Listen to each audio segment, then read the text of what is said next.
नमस्कार, आप देख रहे हैं राष्ट्रीय प्रस्तावना। मैं हूं आपके साथ मनु तिवारी। आइए रुक करते हैं दिन भर की बड़ी खबरों की ओर। केंद्रीय गृह मंत्री अमित शाह ने बुधवार को आपातकाल के पीड़ितों को श्रद्धांजलि देते हुए शाह ने कहा कि यह दिन सभी को याद दिलाता है कि जब सत्ता तानाशाही बन जाती है तो जनता उसे उखाड़ फेंकने की ताकत रखती है। गृह मंत्री अमित शाह ने तत्कालीन प्रधानमंत्री इंदिरा गांधी के संदर्भ में कहा कि आपातकाल को यह राष्ट्रीय आवश्यकता नहीं बल्कि कांग्रेस और एक व्यक्ति की लोकतंत्र विरोधी मानसिकता का परिचायक है।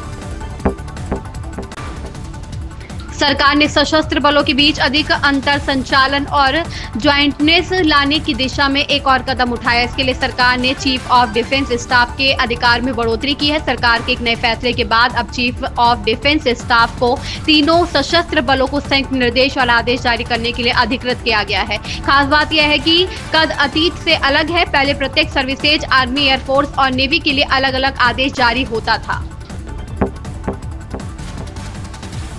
50 साल पहले देश में लगाए गए आपातकाल के दौरान राजनीतिक बंदी के रूप में समाजवादी नेता जयप्रकाश नारायण ने अपनी डायरी में लिखा था, आपके मन में यह भी जानने की इच्छा होगी कि ऐसा लिखा था। बता दें कि उन्होंने लिखा कि भारतीय लोकतंत्र के ताबूत में ठोकी गई हर कील मेरे दिल में ठोकी गई कील के समान है। 50 साल पहले देश में लगाए गए आपातकाल के दौरान राजनीतिक बंदी के रूप में समाजवादी नेता जयप्रकाश नारायण ने अपनी डायरी में लिखा था कि भारतीय लोकतंत्र के ताबूत में ठोकी गई हर कील मेरे दिल में ठोकी गई कील के समान है।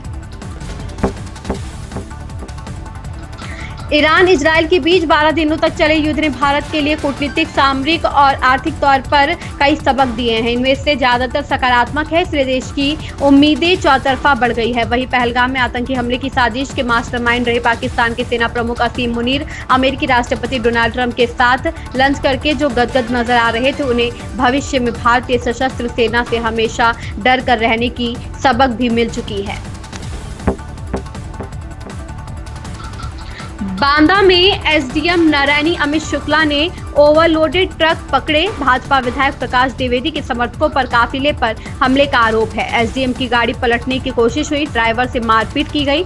उत्तर प्रदेश के जिले में रविवार देर रात एसडीएम नारायणी अमित शुक्ला ने सदर सीट से भाजपा विधायक प्रकाश द्विवेदी के करीबी माने जा रहे लोगों के 2 ओवरलोडेड ट्रक को सीज कर दिया, जिससे बवाल मच गया। आरोप है कि इसी कार्रवाई से नाराज होकर विधायक समर्थकों ने एसडीएम के काफिले पर हमला कर दिया। बिहार में नीतीश सरकार को गिराने की पूरी तैयारी थी। इसके लिए विधायकों को खरीदने के लिए रुपयों का इंतजाम भी हो चुका था। यह सनसनीखेज खुलासा आरोपी इंजीनियर सुनील से पूछताछ में हुआ है। आर्थिक अपराध इकाई की ओर से बंद कमरे में हुई करीब 3 घंटे की पूछताछ में कई चौंकाने वाले खुलासे हुए हैं। आरोपी सुनील ने ऐसी बातें बताई है जो बिहार के नेताओं को अवाक करने वाली है।